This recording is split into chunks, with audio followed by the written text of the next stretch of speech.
बिस्मिल्लाहिर्रहमानिर्रहीम। अस्सलामु अलैकुम वरहमतुल्लाह। दोस्तों, बुजुर्गों और मेरी माँ और बहनों, एक जमाने से 2 महीने से ज्यादा हो गया मैं मुसलसल सोशल मीडिया के जरिए और अखबार के जरिए शाहीन बाग की इस तहरीक को और इस एहतजाज को, जो पूरे मुल्क में बल्कि पूरी दुनिया में इनकलाब की अलामत बन गया, मैं देख रहा था। मेरा जी कहा कि इस तारीख का अपने आप को हिस्सा बना ले, इसलिए आज मैं आपकी इस मजलिस में हाजिर हुआ और सिर्फ इसलिए कि मैं इस तारीख का एक हिस्सा बन जाऊं और आपकी इन मेहनतों में उंगलियां कटाकर शहीदों में अपना नाम लिखवा लूं। बहुत कभी कभी मेरी माँ और बहनों, कभी ऐसा होता है कि छोटी सी मेहनत इंसान की बड़ी बड़ी इबादतों पर और बड़ी बड़ी मेहनतों पर भारी पड़ जाती है। हमारी शाहीन बाग की ये शेरनियां, हमारी माँ और बहनें और हमारी ये दादियां, जिनकी हड्डियों में इतना दम है कि आज भी इस मुल्क में, हिंदुस्तान में कोई नया इनकलाब ला सकती हैं। बिल्कुल। मुझे याद आया, एक शायर गुजरे हैं, असरारुल हक मजाज, जंग आजादी के मौके पर उन्होंने हमारी माँ और बहनों को मुखातब करके कहा था कि तेरे माथे का टीका मर्द की किस्मत का तारा है, तेरे माथे का टीका मर्द की किस्मत का तारा है। अगर तू सादे बेदारी उठा लेती तो अच्छा था। तेरे माथे का ये आंचल बहुत ही खूब है, लेकिन तेरे माथे का ये आंचल बहुत ही खूब है, लेकिन तो इस आंचल से एक परचम बना लेती तो अच्छा था। सन 47 में जिस तरह हमारी माँ और बहनों ने परचम उठाकर इस मुल्क को आजादी दिलाई थी, आज भी हमारी माँ और बहनों ने तिरंगा बनाकर अपने परचम का इस मुल्क को एक नए इनकलाब से रोशनास करने जा रही है। इंशाअल्लाह इस मुल्क में इनकलाब आएगा। हम आपकी हिमायत करने के लिए यहाँ पर आए हैं और बिहार की सरजमीन से वहाँ की तमाम दुआओं को लेकर के आपके पास हम आए हैं। इंशाअल्लाह आपका ये इनकलाब रंग लाएगा। अल्लामा इकबाल की ज़बान में आसमां होगा शहर के नूर से आईना पोश। अल्लामा इकबाल की ज़बान, आसमां होगा शहर के नूर से आईना पोश और जुल्मत रात की सीमा पे पा हो जाए। इन लोगों ने यह कानून बनाया था कि इस कानून से हम हिंदू मुस्लिम के दरमियान एक जंग पैदा कर देंगे। आज ये कानून इनके पांव की जंजीर बन चुका। इकबाल की ज़बान में, देख लेना सतवते रफ्तार दरिया का माल, देख लेना सतवते रफ्तार दरिया का माल, मौजे मुस्तर खूब उसे जंजीरें पा हो जाएगी।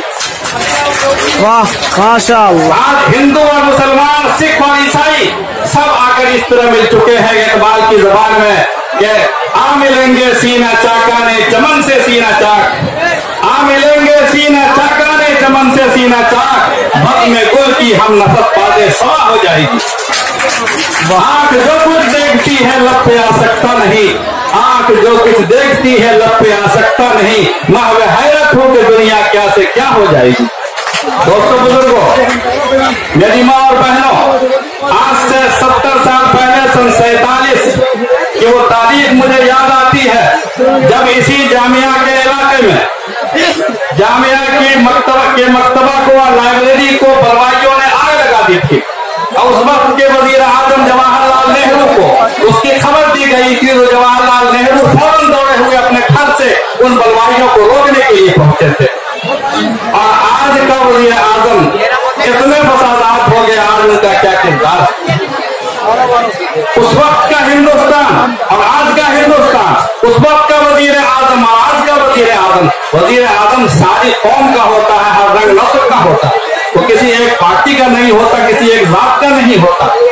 जवाहरलाल नेहरू यहाँ पर जामिया मिल्लिया में तशरीफ लाए, उन्होंने बलवाइयों को रोका।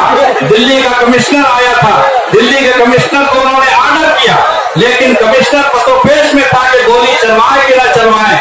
जवाहरलाल नेहरू ने खुद से चिपट कर सिपाही से गोली बंदूक छीनना चाहिए, मगर लोगों ने समझा बुझाकर उनको अलग कर दिया और हलवाइयों को अलग किया गया।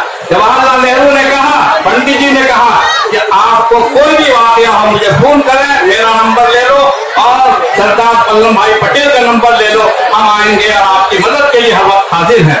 गांधी जी कहाँ मौजूद थे? गांधी जी दौड़े हुए आए और उन्होंने 3 घंटा जामिया मिल्लिया में गुजारे और अपनी हमदर्दियां जताई, अफसोस का इजहार किया। वो था एक हमारा खूबसूरत हिंदुस्तान। और उस वक्त के RSS के और चंद बलवाइयों ने गांधी जी को 30 जनवरी को गोली मार करके शहीद कर दिया।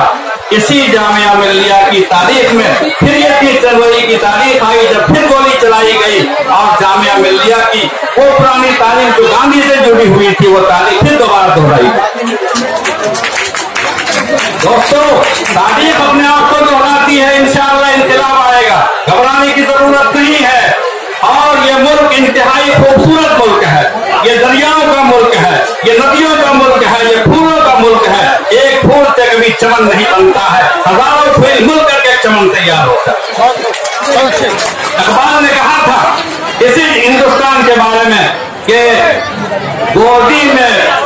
गोदी में तैरती हैं जिसके हजारों नदियां, गोदी में तैरती हैं जिसके हजारों नदियां, गुलशन है जिसके दम से रश्के जिना हमारा। ये अकबर ने कहा था। और आबरूद गंगा वो दिन है याद तुझको, ऐ आबरूद गंगा वो दिन है याद तुझको, उतरा तेरे किनारे जब कारवां हमारा। ये आबरूद गंगा आपके सामने है, जमुना और गंगा की नदी, ये हमारी तहजीब की अलामत है, हिंदुस्तान की तहजीब की अलामत है।